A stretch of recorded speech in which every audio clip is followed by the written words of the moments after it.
Economic aspects cannot be higher than the health of the people. That has been the Supreme Court's observation as it heard a plea seeking waiver of interest that accrues on a loan even during the 6-month moratorium period. Now, the court's observations came as the Reserve Bank affidavit cautioned that allowing a waiver of interest would cause lenders to lose around 2 lakh crore rupees. But the apex court is of the view that offering a moratorium on a loan without waiving the interest during the moratorium period is more detrimental for borrowers. The Supreme Court has also expressed its displeasure over the fact that the details of the RBI's affidavit had been reported by the media even before it was filed in court. Ashmit joins us now with more details. Ashmit, the matter of a leak is a different story altogether, but take us through the substance of the arguments made on the waiver issue per se.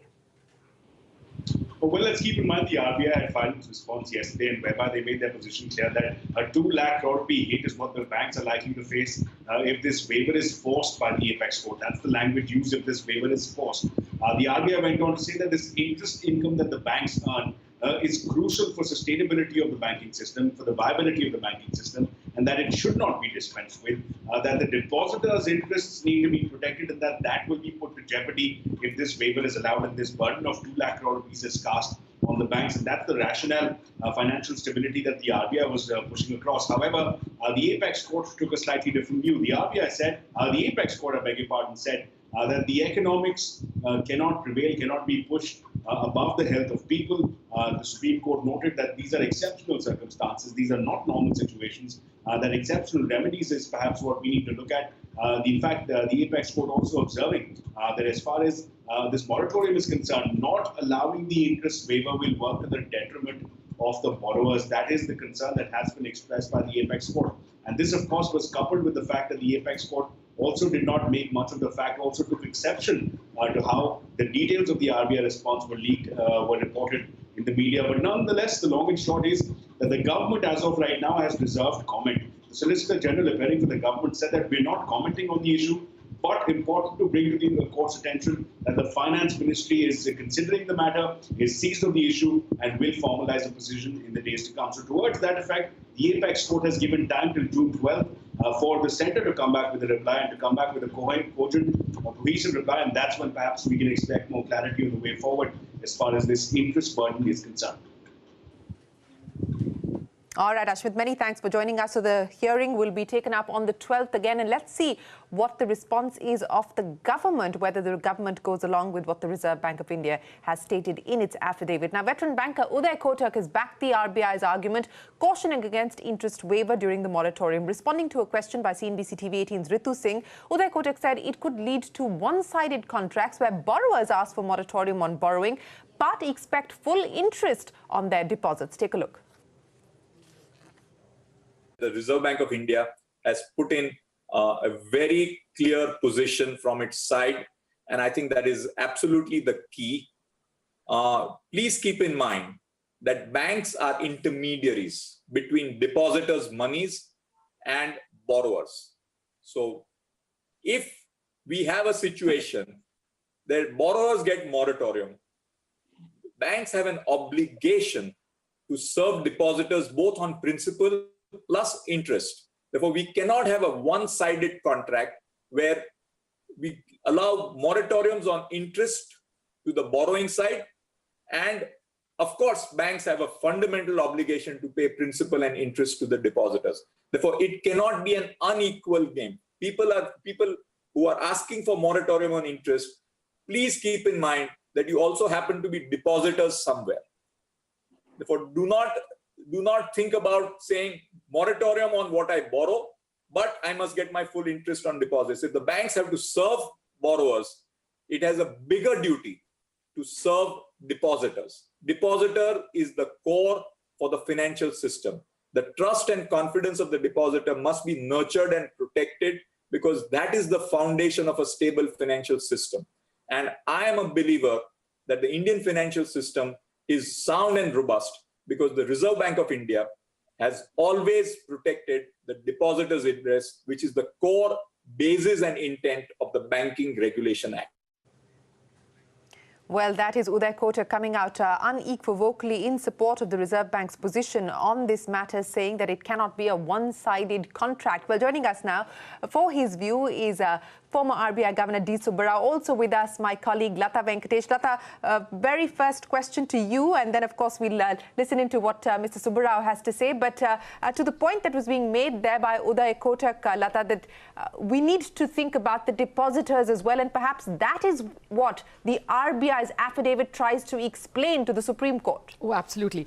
Well, first up, in terms of leaking to the media, in my 25 years of covering Reserve Bank, it's almost impossible to prize anything out of the Reserve Bank. No question of their leaking. It's extremely difficult to prize out any information. But separately, I think the image of a banker as lender is that it is this usurious money lender who is trying to profiteer when the borrower is weak. That's not how banks are. There is a difference between the moneylender and the banker. The banker is not lending his own money. He's an intermediate, as Uday Kotak said, takes money from savers and finds a borrower and lends it. Whatever the borrower pays him, the bank keeps charges for running the bank and passes on the remaining to the saver. So if the depositor, if the borrower doesn't pay any money, the person who suffers is the depositor. And as it is at the moment, SBI's savings deposit is as low as 2.7%. Now, if you cut it even further, why would the saver walk all the way to the bank and even deposit? So there can be injury to the savings culture. If people don't save enough, then economic development is hurt. So I think these many-sided issues need to be taken into consideration. And I think the person who can best perhaps put into perspective is with us, former Governor of the Reserve Bank, Dr. D. Subbarao. Dr. Subbarao, how should we understand the responsibilities of the bank? Can it really waive? Is it even in a position to waive all borrowers' interest for 3 months?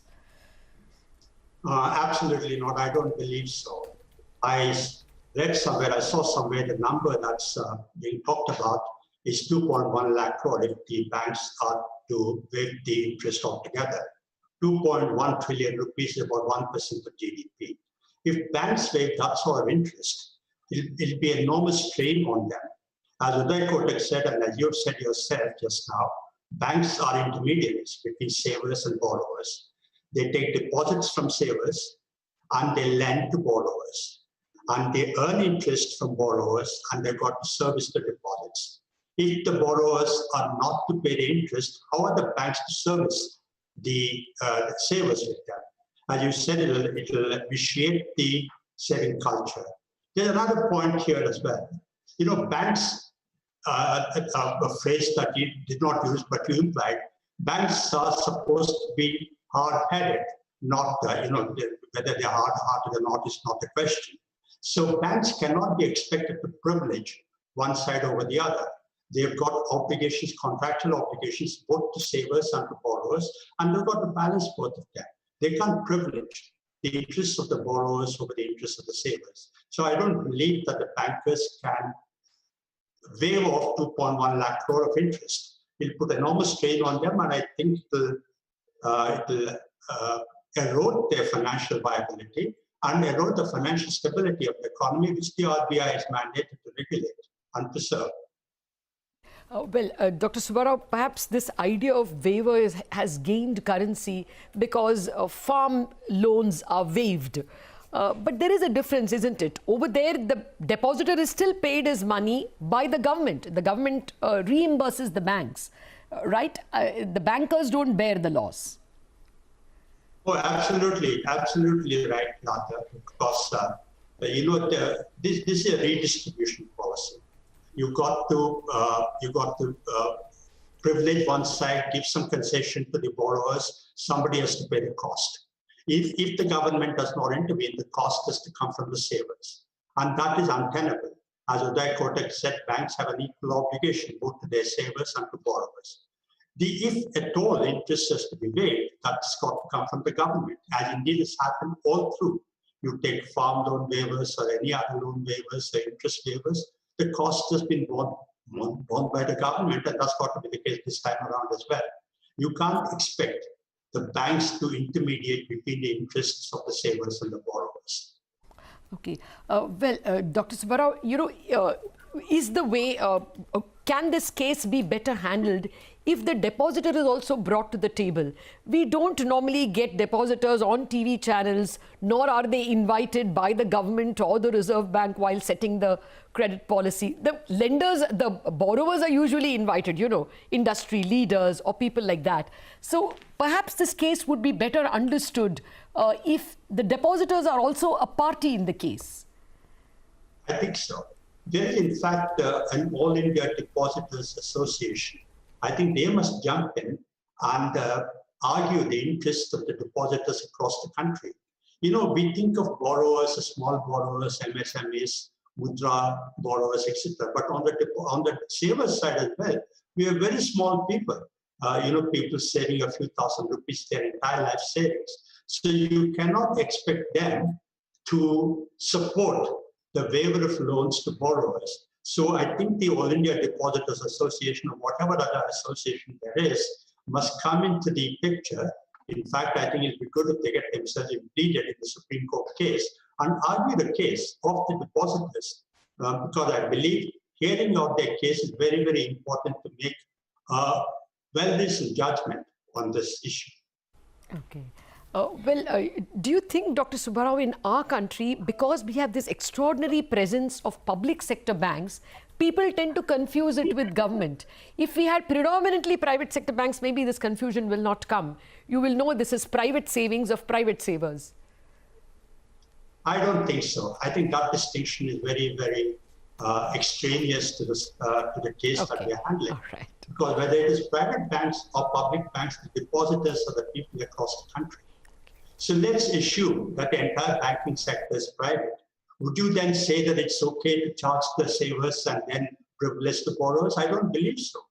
Because even if it is private banks, the savers are very small people. So banks have got to be equal between depositors and savers. And I don't think the obligation of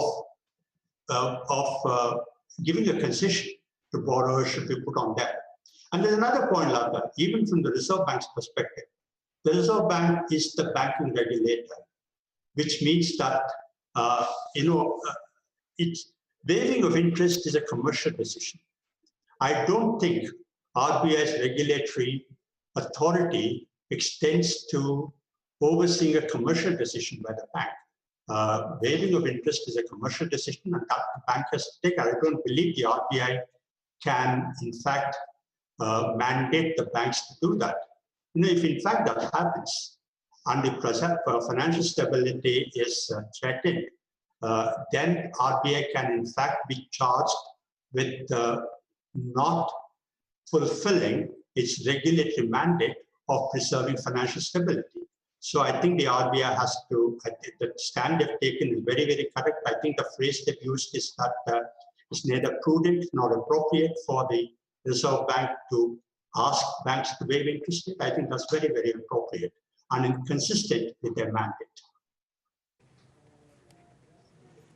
You're absolutely right, sir. That is the argument that the Reserve Bank has presented in the Supreme Court, that it will not be right for financial stability to go ahead with asking banks to go in for that waiver. But, you know, on the government aspect, sir, and the Solicitor General has said that the Finance Ministry is examining this matter, and I would imagine that when the matter is taken up again on the 12th, we will hear from the Solicitor General on what the government's position is. Now, forget whether the government can afford to bear the cost of 2.1 lakh crore rupees, which is the number that the RBI has presented. Should the government do so to take forward the argument that we were making on the agri-loan waiver, for instance? You asked me whether the government should do so. I think that's a political decision. I cannot really presume to take that. You know, we know that the government has enormous fiscal problems. It's under enormous fiscal pressure. Should the government waive interest to the extent of 1% of GDP and thereby raise fiscal deficit by 1% of GDP? Even the government is not some impersonal body. The government is all of us, right? Taxpayers. So if indeed the government decides to support the borrowers by waiving this interest, the cost will have to be borne by the entire taxpayer community and in fact the entire people of the country. So again, that's a redistribution issue. The question for the government, which is a political question, is this: should they extend a concession to a few million borrowers at the cost of the entire country, entire tax-paying public, in fact, entire people of the country. So if you ask me, if I were to advise the government, I would tell them that no, at this time, with all the fiscal problems and all the other demands on government expenditure, I don't believe that this should rank priority. Okay, that's exactly what I wanted to hear from you. What would you advise the government? So you're saying at this point in time, you don't believe that there is merit in taking forward this argument that the government should bear the cost of this 2.1 lakh crore rupees. But Mr. Subra, a larger issue, sir, and that has to do with the Supreme Court intervening in this matter to start with. In fact, the expectation was that this PIL perhaps would not be taken up by the Supreme Court, but it has been. And in fact, we've seen what developments have taken place in court today, and the language being used as well. Does that worry you, the Supreme Court's intervention in a matter that is under the jurisdiction of a regulator like the Reserve Bank? Well, that's an issue that I'm not very familiar with, because Supreme Court and judiciary has been deciding on a number of issues that are in the domain of public policy. So whether the Supreme Court must take this on is I think an issue left to their judgment. But I do hope that when they hear all parties, when they hear both the petitioner and the Reserve Bank, I believe they must hear also the bankers, also the Depositors Association, in order to reach a judgment that is fair to all sides. Okay. Dr. Subbarao, the Reserve Bank has for quite some time now never given directions to banks to charge this rate or that rate. It only regulates interest rate in the markets to ensure that banks move their interest rates in a particular way. Will they be legally challenged if they tried to force this? Does the Reserve Bank even have the legal authority to tell a bank that no, you shall waive the interest? You're right, Lata. I don't believe, from a reading of the legal provisions of the law, that RBI has the regulatory authority to tell banks to waive interest or not waive interest. In fact, as I said earlier, the Reserve Bank runs the risk of being charged with forsaking its regulatory responsibility. Just imagine if the RBI did indeed tell banks to waive the interest, and if as a consequence financial stability is threatened, RBI runs the risk of not fulfilling on its responsibility of preserving financial stability. So not only does the Reserve Bank does not have the authority, but if in fact RBI did that, it runs the risk of being charged with not fulfilling its regulatory responsibility. So I believe the RBI's position is very, very right in this case. Dr. Subbarao, just on the point that was being made there by Uday Kotak as well, that the RBI has always stood for the depositor. Now, I'm not trying to preempt what the Supreme Court may or may not say in this matter, but if there were to be a direction that the interest should be waived, and if it is, as the RBI suggests, 2.1 lakh crore rupees, what is the larger implication from a depositor's perspective, the saver's perspective, from the culture of saving perspective? Yeah, but then first let me ask a question that was implied in your question, which is, whether the RBI, what are that you said about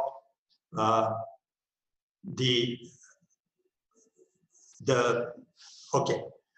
First of all, okay, let me answer this question about saving culture. If indeed the RBI told bankers, if indeed the Supreme Court decided that borrowers' interest must be waived, depositors will be hurt.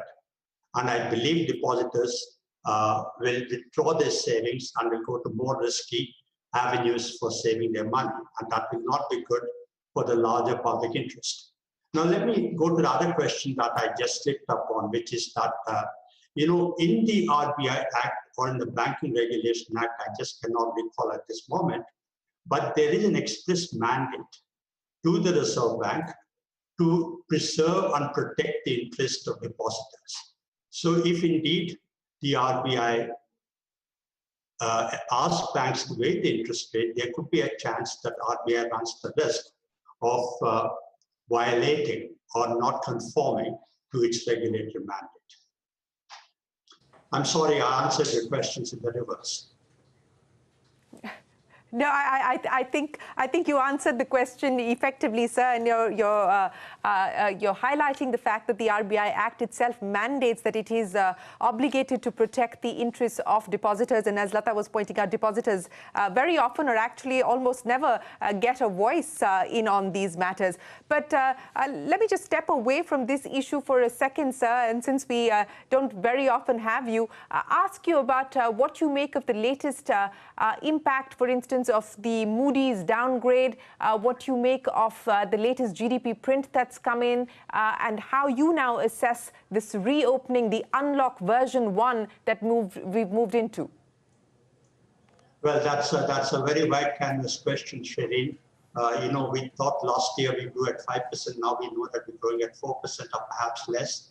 This year, there are various estimates, but most people have agreed that the growth will be anything like -5%. So from plus 4% or perhaps below that last year to -5% or perhaps lower this year, that can mean a growth reduction of 8 to 10 percentage points. That sort of a sharp adjustment in growth of 8 to 10 percentage points in such a short span of 1 year can mean enormous pain and hardship to millions of poor households in the country. It can mean bankruptcy to firms and enterprises. It can mean our financial stability becoming vulnerable. So I believe that the growth numbers are quite worrisome. And as far as Moody's downgrade is concerned, I believe some of you are tracking the markets have in fact expected that. And the market has sort of taken it in its stride. But I think we've got to be careful about how we manage fiscal policy and indeed monetary policy going forward, because as I said before, markets are more unforgiving of financial or fiscal or monetary policy excess by emerging markets as compared to rich countries. As much as we've got to spend more, and in order to spend more, we need to borrow more. We need to manage the policy very carefully.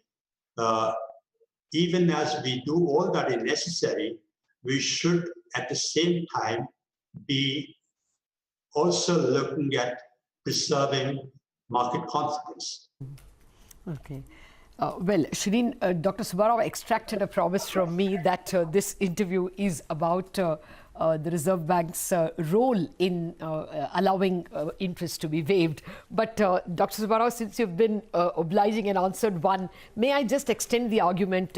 Your excellent piece in the Indian Express where you said that direct monetization of the Reserve Bank, of the deficit by the Reserve Bank, is a weapon. But you believe that it is not yet time to use it? Maybe we will need it at a later date? And that's what I said, yes. I said that, the case for monetization is made on the basis that if indeed the government goes to the open market with its enormous open market borrowing, the worry or concern is that interest rates, bond yields will spike. That will threaten financial stability. We can't afford that to happen. Therefore, the RBI must step in and monetize the deficit. But if you actually look at the numbers, you will see that bond yields are quite soft. Yields have in fact softened from 8% in September last year to around 6% this currently. And if inflation is 6%, bond yields are 6%, the government is effectively borrowing at 0% real rate of interest. Okay. So where is the need for monetization of deficit? If indeed it so happens that bond yields spike in the future, and if RBI is not able to manage the borrowing through its open market operations, then there might be a case for monetization. But I believe that the current scenario is far from that, and we're not there yet. Dr. Subbarao, just to squeeze in a last bit on this, since you have written so eloquently on the point, do you think if it came to it, say later on in the year, when private credit picks up and interest rates do move up, if the Reserve Bank were to directly monetize, do you think it would be a first among emerging market countries? Would rating agencies and investors take kindly to it? What would you have done? Would you be able to convince rating agencies that this is only a short-term measure and we will put back our discipline in the medium term? You think it can be managed by the Reserve Bank? That would be quite a challenge. It's not a question for the Reserve Bank alone. It's something that has got to be done both by the government and the RBI together, because I don't believe the monetization decision will be taken by the Reserve Bank by itself, right? Both of them have to convince the rating agencies. But to get back to your preamble to this question, no, the UK, we know, has had an agreement, the Bank of England and the government of the UK have had an agreement that the Bank of England would finance directly the government of the UK. But as we've discussed earlier in this conversation, the UK is a rich economy. The same rules do not apply to them. So as an emerging economy, we've got to be more careful. Now, if you look at the universe of emerging markets, I don't follow them on a regular basis, but I believe Indonesia has started doing this, and Indonesia has suffered a downgrade as well. So we've got to be careful. If we do it as a last resort, we've got to convince the markets that this is a one-time operation. We're going to do this once and only once, and we will not do it during this episode once again. And convince the markets. It's a tough challenge because our credibility has not been very high. So convincing the rating agencies will be tough, and it's something that the government and the RBI have to do together. Okay. Sir, yet another just small question. Some time back when you spoke with Shireen, you said that India may still manage a V-shaped recovery. We have since seen downgrading of India's GDP. Do you still feel we'll be able to bounce back after the lockdown? Yeah, well, I spoke to Shireen a month ago, and expectations have declined since then. But I do say that even though a V-shaped recovery looks less probable today than it did a month ago, it is still possible and quite probable. You know, first of all, what do we mean by a V-shaped recovery? I don't mean that in 6 months from now or in fiscal year 21-22, we're going to grow at 8%. What we're saying when we say a V-shaped recovery is that we slipped from 5% to minus 5%, and perhaps next year we'll come back to 3, 4, or 5%. That's what I mean by a V-shaped recovery. And I believe that that is still possible because for all the reasons that I said earlier, which is that this is not a natural disaster, this is not a cyclone or a flood or a war. Our infrastructure is intact, our factories are intact, our transport systems are intact. So with right policies, we can engineer a restarting of the economy. In that case, I think it'll be possible to get a V-shaped recovery of the type like I have defined. Right. Dr. Subbarao, it was really kind of you to oblige us with so much time and answering so many questions. Thank you very much from me, Shireen, and the entire team. Well, we'll wind up this discussion on that note. Do stay on after this break. We have more coming up for you.